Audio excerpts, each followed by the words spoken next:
So I was trying to buy a subscription for a new software tool last night. Okay. I get to the pricing page, and it lists just two options, basic and pro.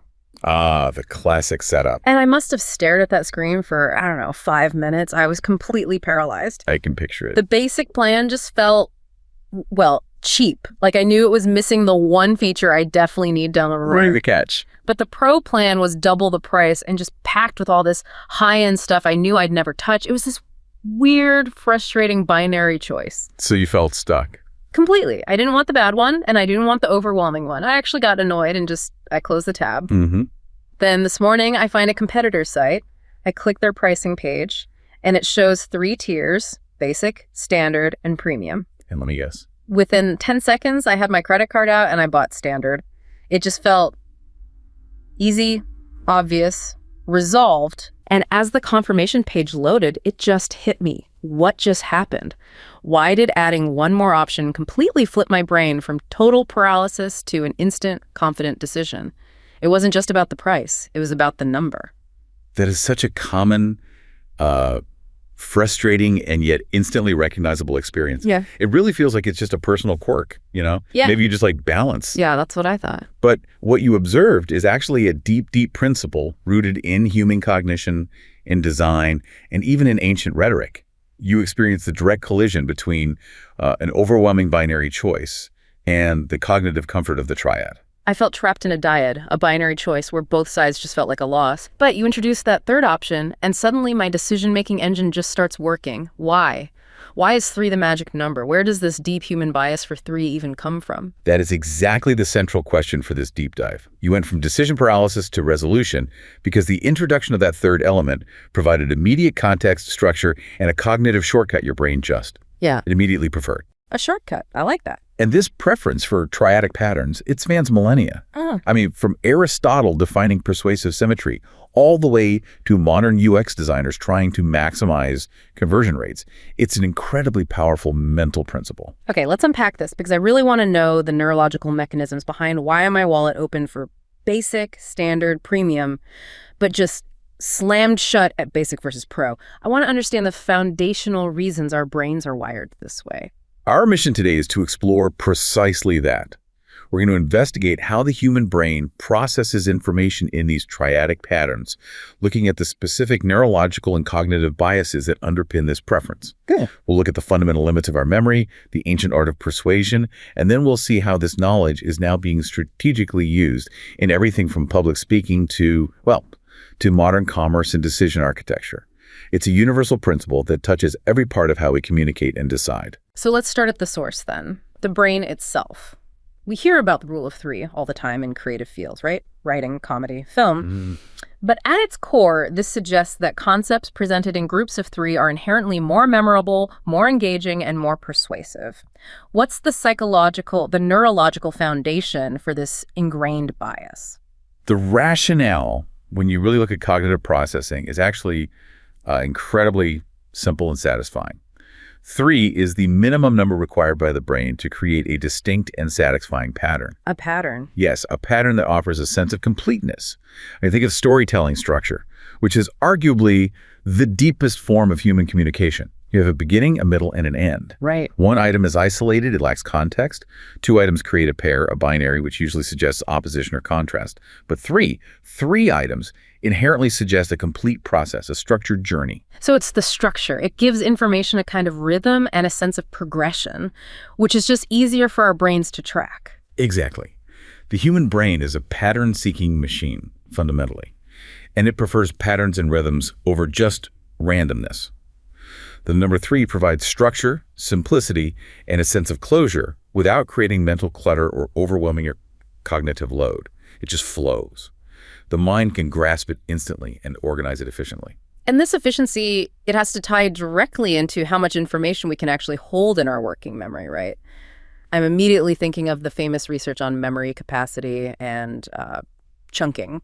You're correctly thinking of George Miller's famous 1956 paper, The Magical Number 7 ± 2. Right. And while that number is often correctly cited for immediate memory capacity, so how many chunks of organized information you can hold at one time? The reliable retention of unstructured new information is often much, much lower. It hits that sweet spot right around 3 or 4 items. I think that distinction between chunks and unstructured items is so crucial because people misquote Miller's work all the time. 7 works if the information is organized right, like a phone number you break into 3 chunks. Precisely. The area code, the next 3 digits, the last 4, that's 3 chunks, and you can hold that. But what happens if you just dump 7 random, unrelated nouns on me? They're gone. If you present a list of random disconnected items, say a grocery list of 7 completely different unrelated ingredients, your retention of that information drops significantly past 3 or 4. If those 7 items aren't chunked or organized by some internal logic or a mnemonic device, they just fall right out of your short-term memory. Instantly. As more items are added, say past 5, and definitely once you hit 8, your retention becomes highly unreliable.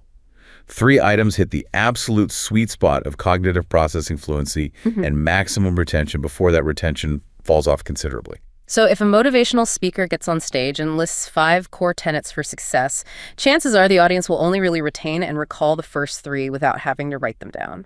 That's the practical cognitive takeaway, absolutely.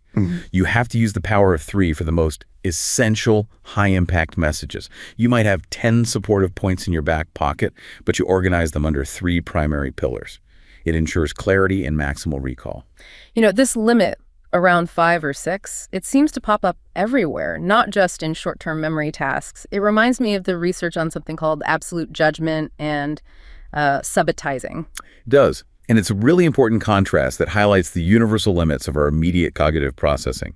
The span of absolute judgment is about how accurately we can identify the magnitude of a single dimension stimulus, like differentiating between levels of pitch or loudness or even how salty something is without making an error. And the research there shows we top out really quickly, right? Absolutely. Across all the different sensory modalities, hearing, sight, taste, our ability to perfectly discriminate between different magnitudes, it usually ranges from maybe 3 to 15 categories. But the average reliable limit, the capacity we can manage consistently, tends to peak right around 6 distinct categories. So if you try to sort, say, 8 different shades of gray without a reference point, You'll start making errors rapidly. and that's the same zone as subitizing, which is the ability to instantly count small groups of items just by looking at them. Exactly the same zone. Subitizing is that rapid, accurate, confident counting of a small number of items.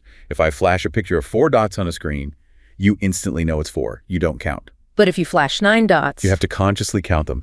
And generally, that effortless instant capacity also consistently tops out around 5 or 6 items before you have to switch to that slower conscious estimation.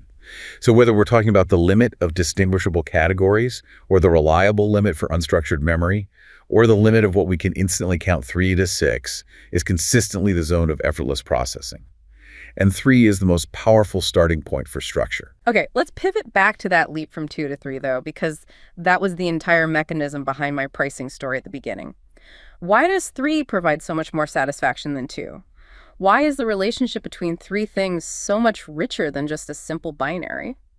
This is where we move from just numerical limits to relational complexity. Yeah. The power of 3 is not merely numerical. It's really about the structural change it introduces. If you have a set of 2 items, a dyad, you have exactly one possible relationship between them. A to B. A to B.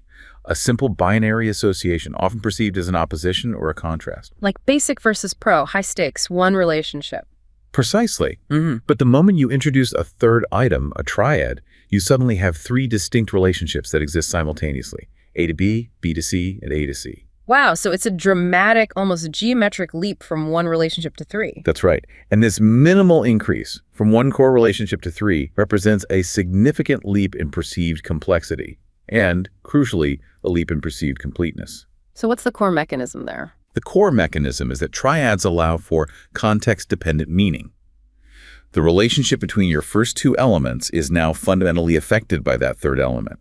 That resulting pattern becomes an emergent property, something with its own meaning, not just the sum of 2 dyads. It creates a complete structure that provides resolution. Which is why my brain instantly settled on the middle pricing tier, Once that third contextual anchor was there, it provided the frame of reference I needed. Exactly. I find it astounding that if our brains are wired for these triadic patterns, then communicators throughout history, long before we had cognitive psychology, they must have just instinctively leveraged this. It makes the rule of three sound less like a writer's trick and more like a universal language. It is absolutely a universal language. This principle dates back to the very foundations of Western civilization. In ancient Rome, the knowledge was encapsulated in the phrase omne trium perfectum. Omne trium perfectum. Which translates roughly to everything that comes in threes is perfect, or, a third times the charm. Aristotle himself referenced this symmetry as being inherently more persuasive and aesthetically pleasing to the human ear and mind. That phrase is a perfect encapsulation of the idea. And later, the great Roman orators and rhetoricians like Cicero and Quintilian, they refined this principle into a specific, high-impact rhetorical device, the tricolon. They understood that the triad was the perfect unit of emphasis. Why perfect? What made it perfect to them? Because it manages three critical communication requirements all at once. Which are? It's concise enough to establish a powerful rhythm, it's broad enough to establish a logical sequence, and it's long enough to satisfy those short-term memory requirements we just discussed. It naturally mimics the cadence of reasoning and resolution. Initiation, development, and a conclusive resolution. That structural integrity makes it feel inherently believable, doesn't it? It really does. So let's define these key rhetorical devices. We have the tricolon, which you mentioned. What is its essential structure? A tricolon is defined as a series of three parallel elements. These can be words or phrases or clauses that typically build in power or in length. This parallel structure is absolutely key. It establishes a rhythm and an expectation that the final element then satisfies with a kind of flourish. Okay, give me an example. A classic, often cited example of a concise tricolon is the advice Franklin D. Roosevelt gave to speakers. Be sincere, be brief, be seated. Three parallel, simple, effective commands. The brain just processes them as a single, complete unit. And then there's another one, hendiatris, which is a little more conceptually focused. It uses three words to express one single idea. Correct. Hendiatris is a figure of speech where three successive coordinate words are used to express a single, overarching, often profound central idea. It's condensing a large concept into a rhythmic three-word package.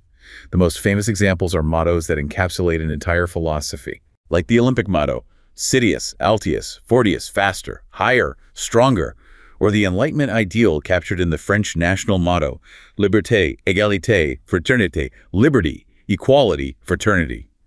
They use three words to express one essential, profound concept that might otherwise take a whole paragraph to describe. The power isn't just in the content then, but in the cadence, in the sense of absolute finality and completeness that the third element provides. Exactly. And that power is why it's so effective in high-stakes oratory, moving people from rational thought into action. We have a fantastic example of a local politician leveraging this power to just cut through all the bureaucracy. This is the story of the candidate running for city council in that small British town, right? The situation was high conflict. They were debating the future of the local library, and the incumbent council members were just using all this bureaucratic jargon, budget lines, confusing language. The audience was losing interest, getting restless, because the communication lacked clarity and rhythm. But the new candidate, she understood the power of the triad.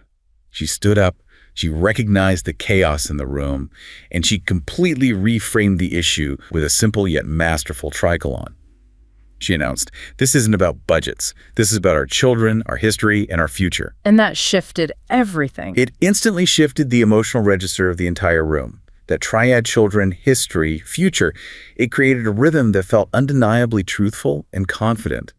It organized the abstract emotional stakes into a simple three-part sequence that was easy to grasp and very difficult to argue against.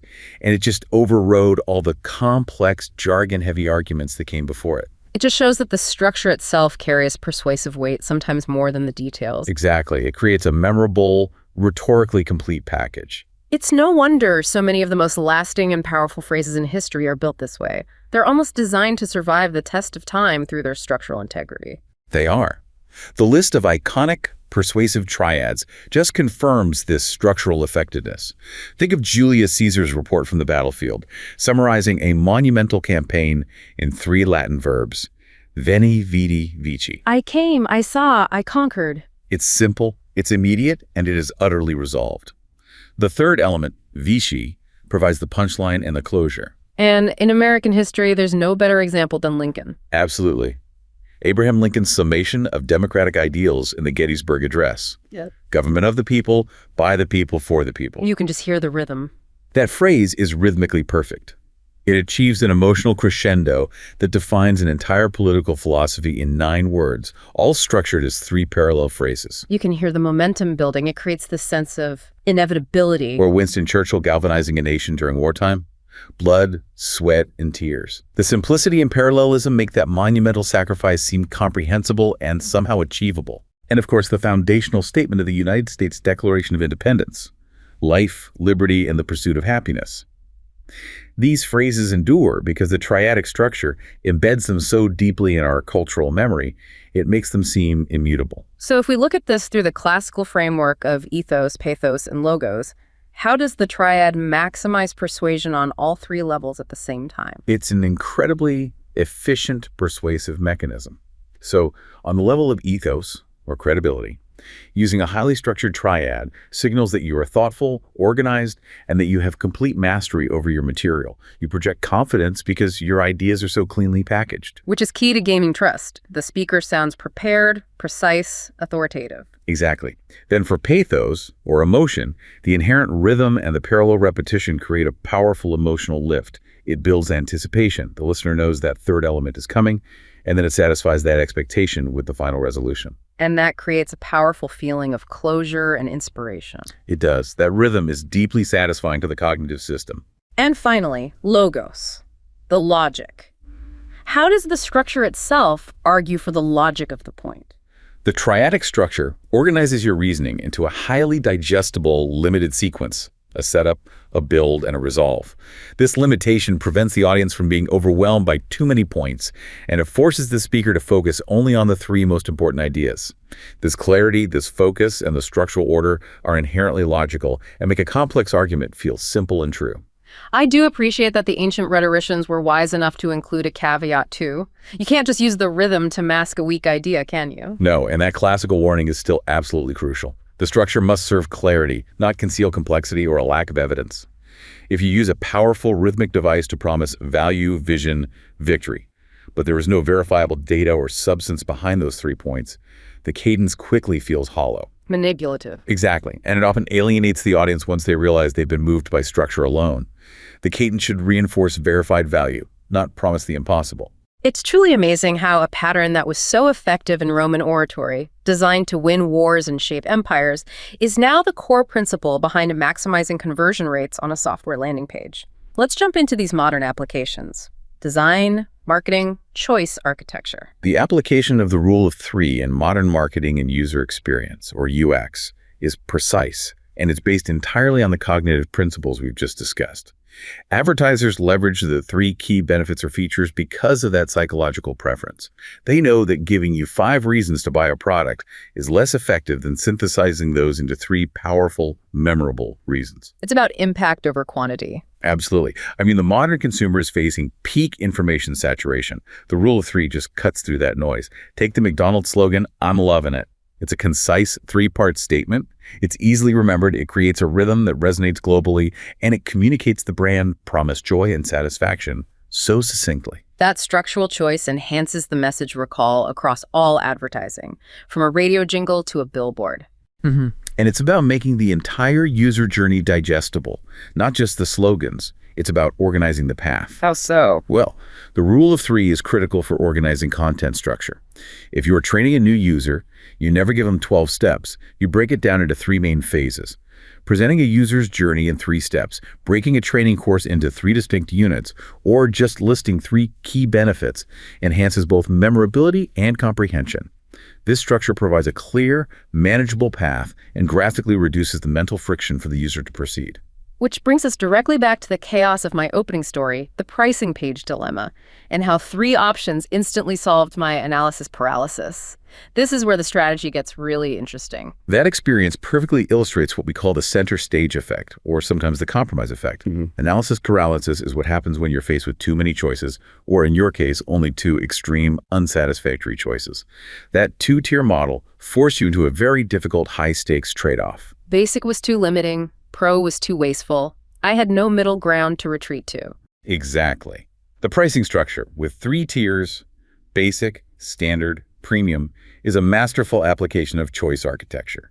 It's designed to guide you precisely to that middle option. The mind perceives the middle tier as the safe, sensible, common sense compromise. It definitely felt like the Goldilocks solution. Not too hot, not too cold, just right. I felt like I was being rational by avoiding the extremes. And that feeling of rationality is entirely engineered. The side options, the basic and the premium, they often serve primarily as psychological anchors. They exist specifically to frame the middle tier. In many cases, the high-end option serves as a pure decoy, an extreme anchor that makes the middle option look vastly more attractive from a cost-benefit standpoint. This is known as the decoy effect. So you're telling me the high-priced premium tier that I knew I would never use, it was there to make the $99 standard tier look like an incredible bargain compared to the $200 premium tier? Precisely. The price of the premium plan makes the jump from standard to premium seem exponentially larger than the jump from basic to standard. The middle tier, the standard plan, is almost always the plan the company most wants to sell. It's the optimized conversion target, and that decoy anchor ensures it feels inherently correct and logical to you. It's not just the price either, is it? Companies are extremely deliberate about which features they segment into which tier to force that middle decision. Absolutely. They engage in meticulous feature segmentation. When you look at the comparison matrix on these pricing pages, you'll notice they deliberately place one essential feature, the one you, the potential customer, mentioned needing into the standard tier, just out of reach of the basic tier. So for me, if I knew I needed feature X, the basic plan would have X grayed out, forcing me to upgrade to standard. Exactly. The basic tier ensures low-level users don't pay too much, but it also functions to withhold one crucial feature, making it functionally insufficient for anyone with a real use case. Then the premium tier is often overstuffed with features that appeal only to, say, 5% of the user base, making the price jump justified for the extremes, but emphasizing the value of the standard plan for the majority. So that segmentation across 3 tiers is the key to monetizing our cognitive bias toward the compromise effect. That's it. Before we move on to the deeper roots of 3, we should quickly touch on the visual side of design, because there's a related principle, the rule of thirds, that applies to graphics, not just concepts. It's a great connection point. While the rule of 3 deals with concepts, clarity, and ideas, the rule of thirds is a deeply established compositional grid used in visual design, photography, and film. It involves dividing the frame or canvas into 3 equal horizontal and 3 equal vertical parts, creating 9 segments. And what's the immediate psychological impact of using that grid on a person? It guides the placement of focal points. Research shows that people's eyes instinctively look toward the 4 intersection points of those lines. The rule of thirds suggests that placing important elements along these intersecting lines or at those 4 focal points creates visual balance, dynamic tension, and is far more engaging than simply centering the subject. So just like the conceptual triad creates balance and satisfaction in ideas, the visual triad creates balance and satisfaction in composition. It draws the user's gaze precisely to what the designer wants them to see. Precisely. It enhances visual engagement by leveraging our innate tendency to seek structure and pattern, even if we are completely unaware of the underlying grid. This is where we go from persuasive pitches to the profound, moving far beyond marketing pages. We've established that 3 works universally for memory, for rhetoric, for commerce. But is our preference for 3 just a quirk of our short-term memory, or is it absolutely fundamental to what makes us human and intelligent? This takes us into the fascinating territory of evolutionary cognition and anthropology. There are theorists who suggest that the defining leap in human intelligence, what truly separates our advanced cognition from that of other highly intelligent primates, was the ability to reliably process the relationships among 3 items simultaneously.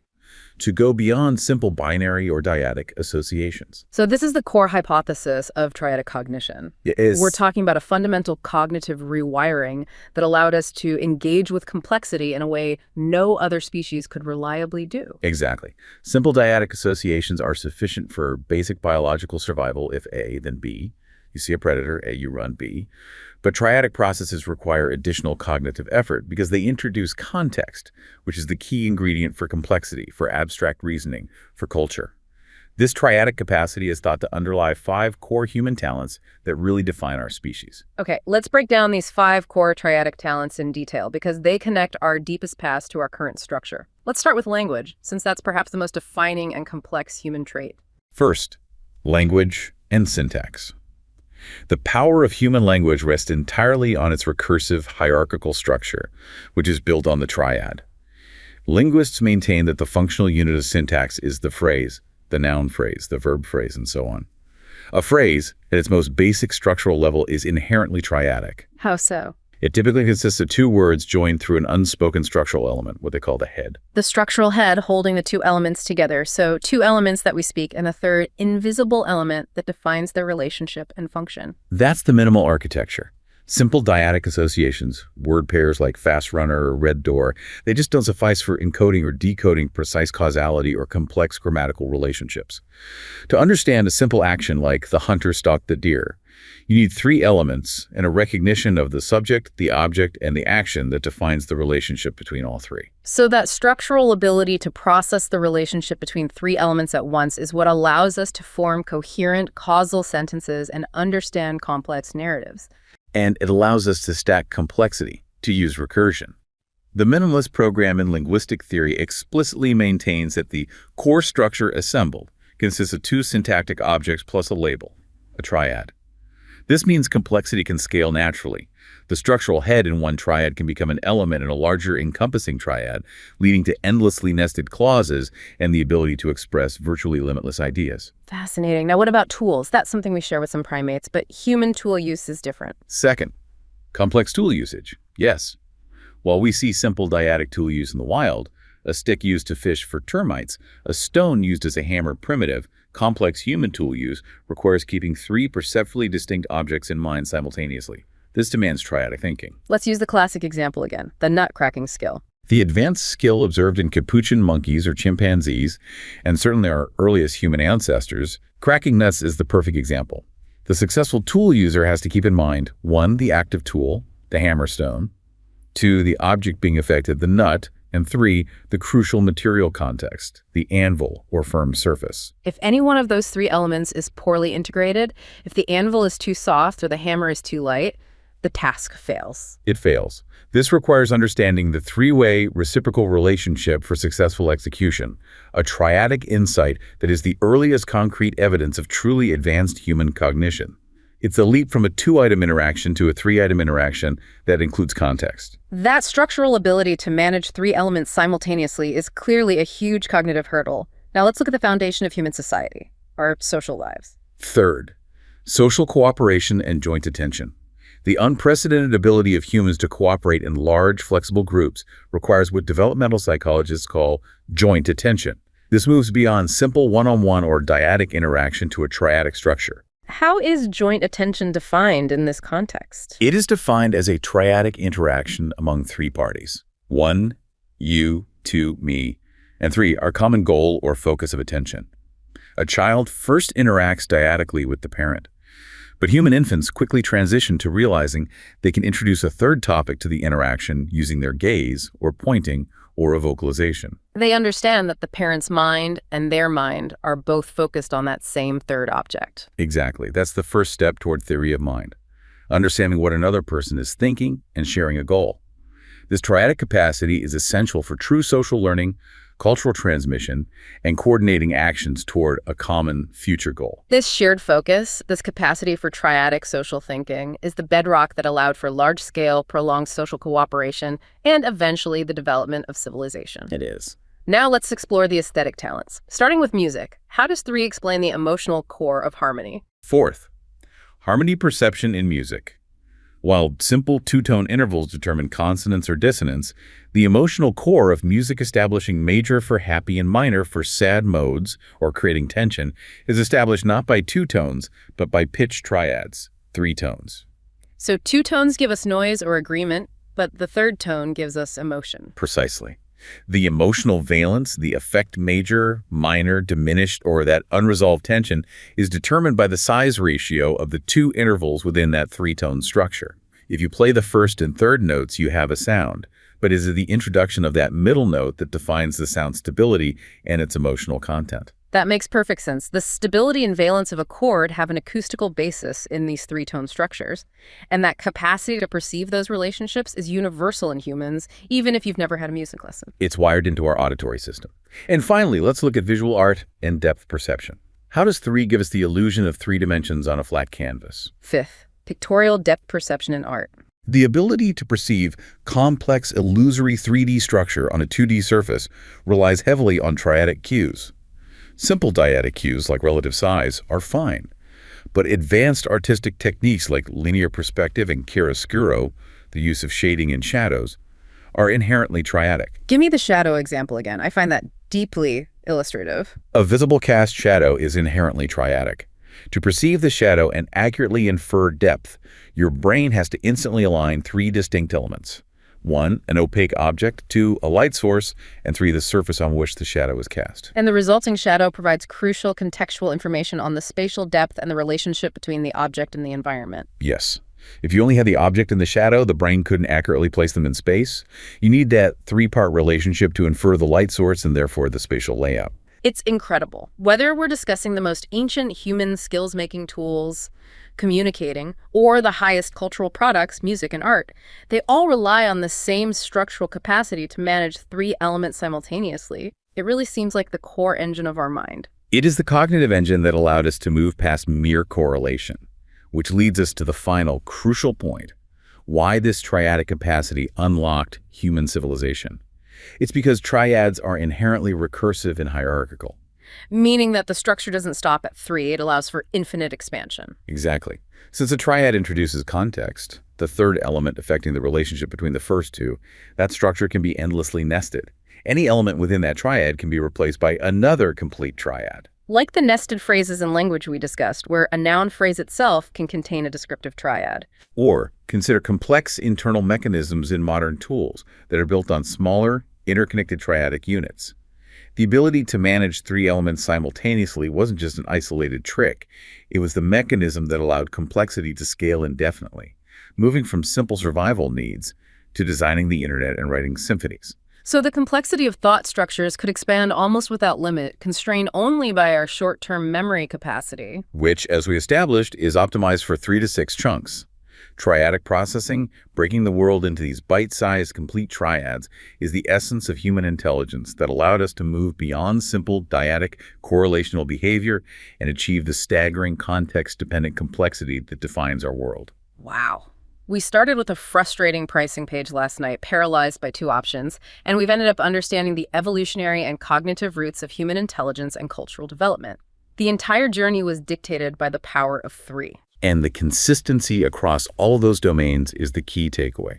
Whether you are crafting a persuasive political message, designing a software product, architecting an educational curriculum, or simply choosing which coffee to buy, the number 3 provides a cognitive shortcut for structure, for clarity, and for memory, because it aligns perfectly with the brain's innate wiring. It moves us past paralyzing dyads and into satisfying resolution. The rule of 3 is not just a stylistic suggestion, it's a cognitive requirement. It gives our words rhythm, our decisions clarity, and our art meaning. Embrace the power of 3, and your message or your well-structured pricing page will land with maximum impact.